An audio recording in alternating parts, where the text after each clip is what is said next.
Hola, ¿cómo están? La clase de hoy veremos el miembro superior. El miembro superior es una extremidad que ha sido adaptada para permitir la presión. Así como el miembro inferior está adaptado para la locomoción, el miembro superior va a sacrificar su estabilidad a favor de tener una mayor movilidad. En el miembro superior vamos a reconocer dos porciones. La cintura pectoral o escapular, que lo va a solidarizar con el tórax, y una porción libre, en el cual reconoceremos a las regiones del brazo, antebrazo y mano. A continuación, comenzaremos viendo los huesos que pertenecen a la cintura escapular. El primero de esos huesos se denomina escápula. Es un hueso plano, de forma triangular, en el cual vamos a reconocer dos caras. En una vista anterior, vamos a poder observar la fosa subescapular y después podremos observar que, como es un triángulo, presenta tres bordes: un borde superior, un borde medial y un borde lateral. También podremos ver tres ángulos: un ángulo medial, un ángulo lateral, en el cual reconoceremos a la apófisis coracoides y a la cavidad glenoidea de la escápula, y un ángulo inferior. En la vista posterior observamos que sobresale una eminencia que recibe el nombre de espina de la escápula. A medida que esa eminencia se separa del hueso, cambia de nombre y empieza a llamarse acromión. Por otra parte, podemos reconocer que la espina me va a separar la cara posterior de la escápula en dos regiones: una fosa supraespinosa y una fosa infraespinosa. En la vista posterior también es más fácil reconocer sobre el borde superior la incisura de la escápula.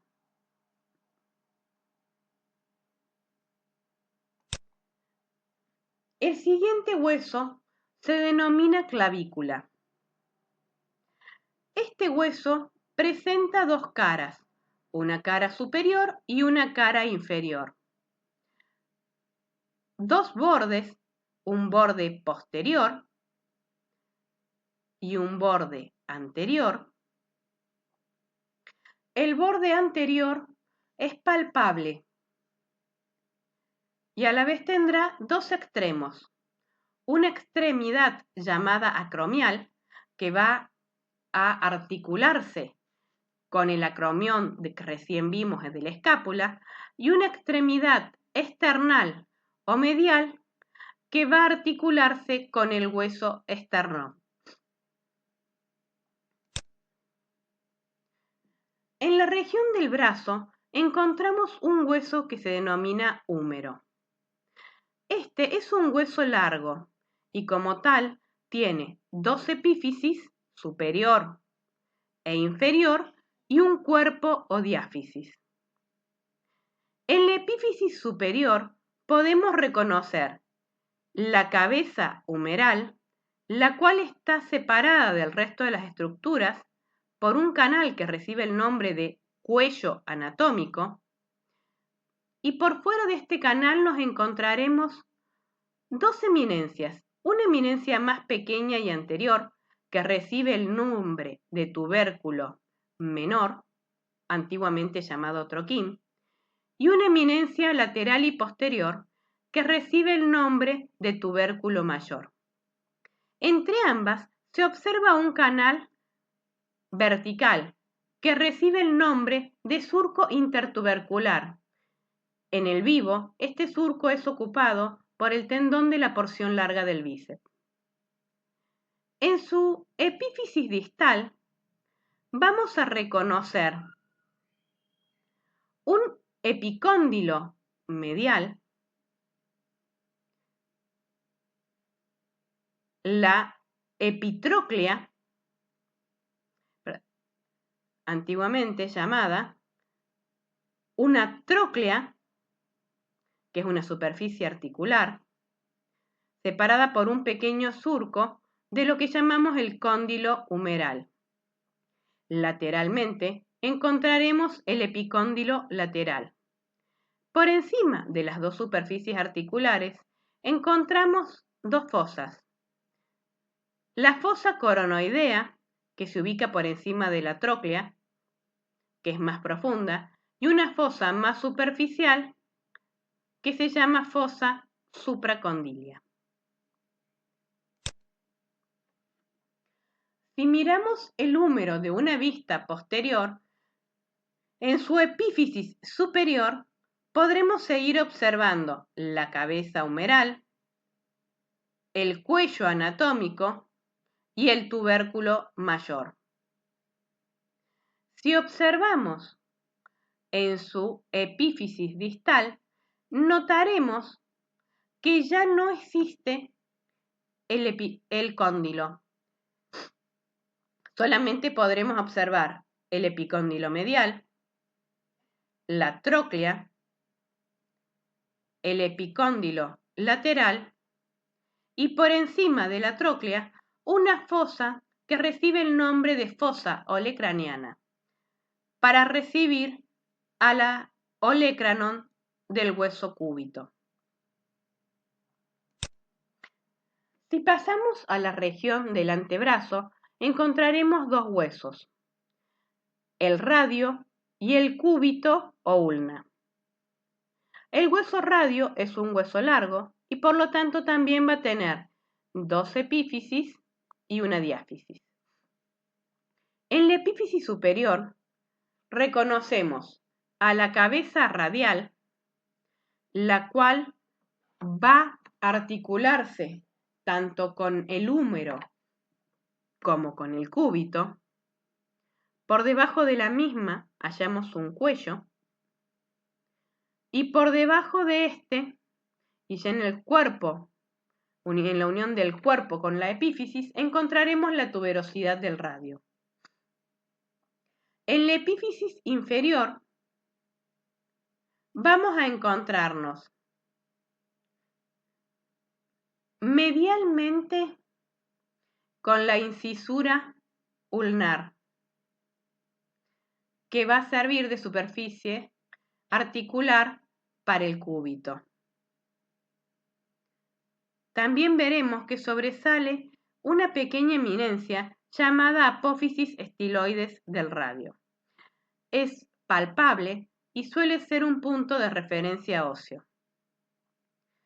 Si observáramos la cara inferior del epífisis inferior del radio, veríamos que también está constituida con una superficie articular para articularse con los huesos del carpo.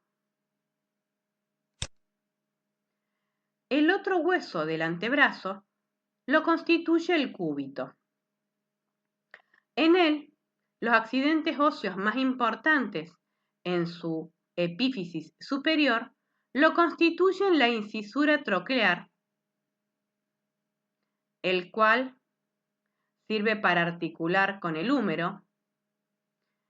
Esta superficie articular se halla excavada en dos apófisis, el proceso coracoides por delante y el proceso olecraniano por detrás.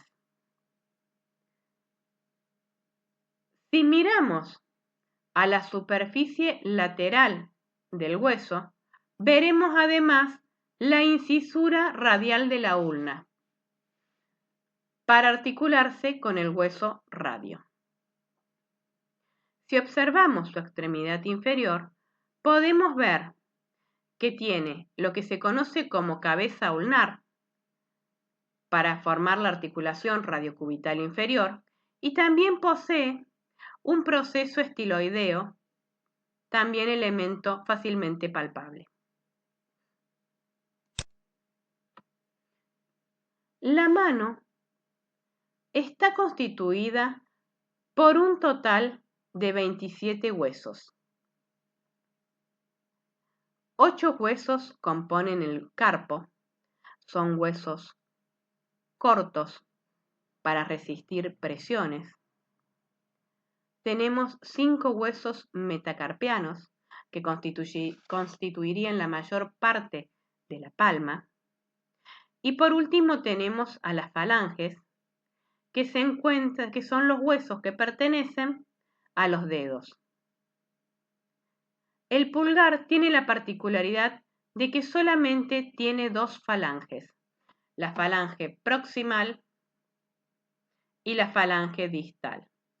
El resto de los dedos posee una falange proximal, una falange media y una falange distal.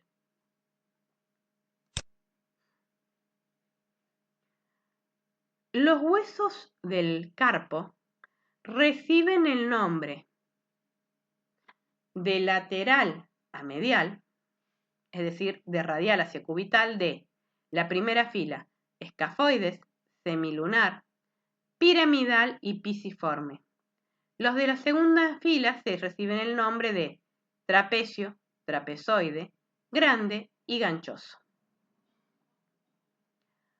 A continuación, veremos las articulaciones del miembro superior, para lo cual sugiero que realicen un pequeño cuadro para poder facilitar el estudio de los mismos.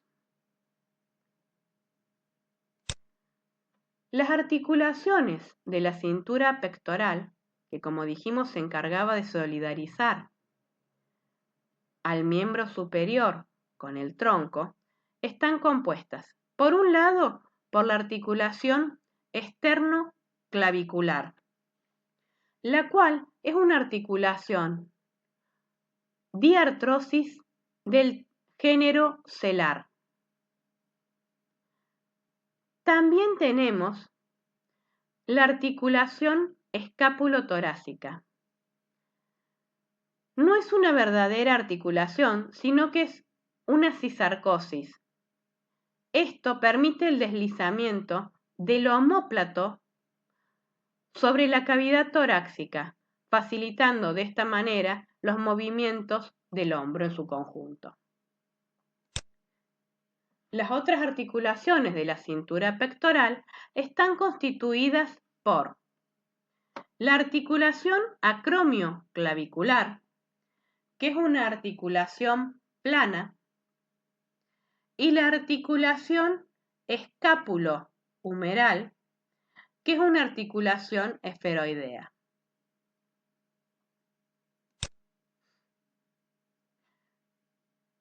Uniendo el brazo con el antebrazo, tenemos el complejo articular del codo.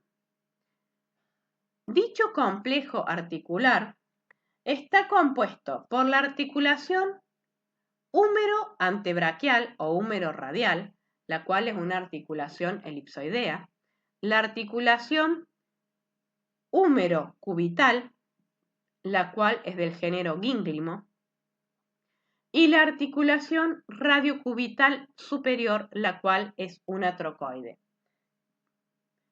Funcionalmente, el codo actúa como una articulación de tipo gínglimo, es decir, permite solo movimientos de flexo-extensión. Las articulaciones radiocubitales permiten los movimientos de pronosupinación, es decir, nos permiten colocar la palma hacia adelante o hacia atrás. Por ende, tienen un movimiento de rotación, es decir, tanto la radiocubital superior como la inferior son articulaciones del género trocoide, siendo la superior más perfecta que la inferior. Por otro lado, la diáfisis de estos huesos, como pueden observar, están unidos por una membrana interósea, es decir, que tienen una articulación tipo sin artrosis de género sin fibrosis o fibrosas.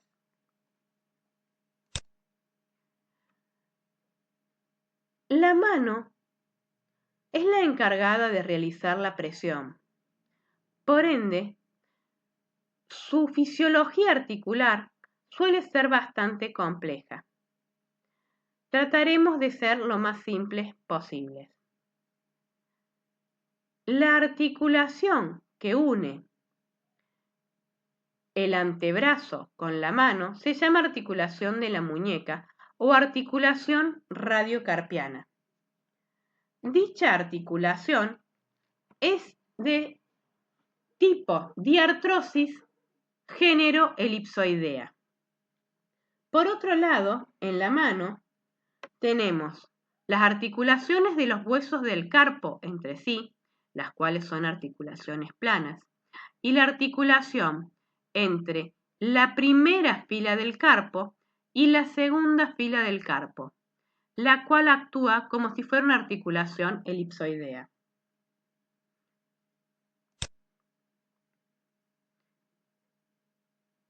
Las articulaciones entre el carpo y los metacarpianos son, por regla general, planas, salvo para el dedo pulgar, en el cual forman una articulación celar o por encaje recíproco. Los metacarpianos con las falanges forman articulaciones del tipo elipsoideo. Las articulaciones interfalángicas corresponden al género gínglimo y solamente permiten flexoextensión.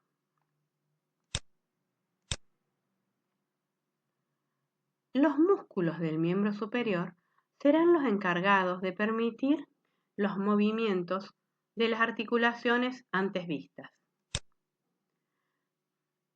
No daremos los músculos que solidarizan al hombro con lo que es el tronco, pues ellos serán vistos cuando veamos tronco. Solamente veremos los músculos que permiten realizar movimientos a la articulación escápulo-humeral. Los músculos flexores del hombro. Tenemos al músculo deltoides en sus fibras anteriores, al músculo pectoral mayor, al músculo coracobraquial y al músculo bíceps braquial. Los músculos extensores del hombro son el deltoides, fibras posteriores, el músculo dorsal ancho, redondo mayor y tríceps braquial. Los músculos que permiten la aducción del hombro, es decir, el alejamiento de la línea media, son el músculo deltoide por medio de sus fibras medias y el músculo supraespinoso. Los aductores del hombro, es decir, aquellos que lo acercan hacia la línea media, son el dorsal ancho, el pectoral mayor, tríceps braquial y redondo mayor. El hombro, como es una articulación esferoidea, también permite movimientos de rotación. La rotación puede ser lateral, por ejemplo, cuando levantamos la mano para saludar a alguien, o rotación medial, por ejemplo, cuando giramos la mano hacia atrás intentando abrochar, por ejemplo, un corpiño. Los músculos rotadores laterales son el músculo supraespinoso, infraespinoso, redondo menor y el deltoides, fibras posteriores.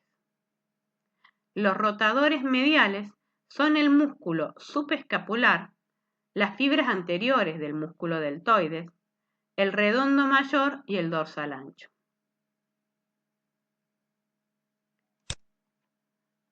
En el codo, como dijimos, existe un movimiento de flexoextensión.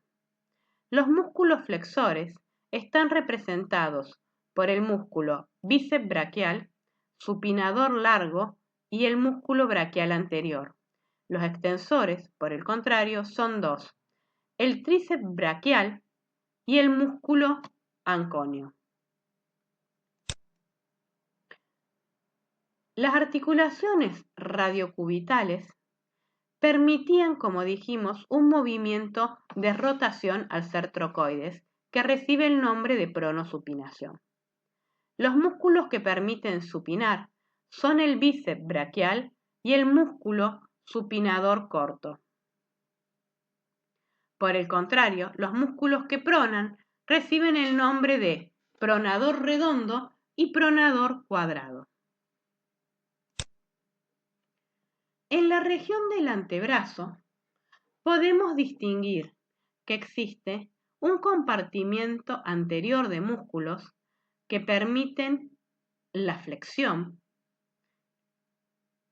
tanto de lo que es la muñeca como lo que son de los dedos, y un compartimiento posterior o extensor que también permite la extensión tanto de muñeca como de los dedos.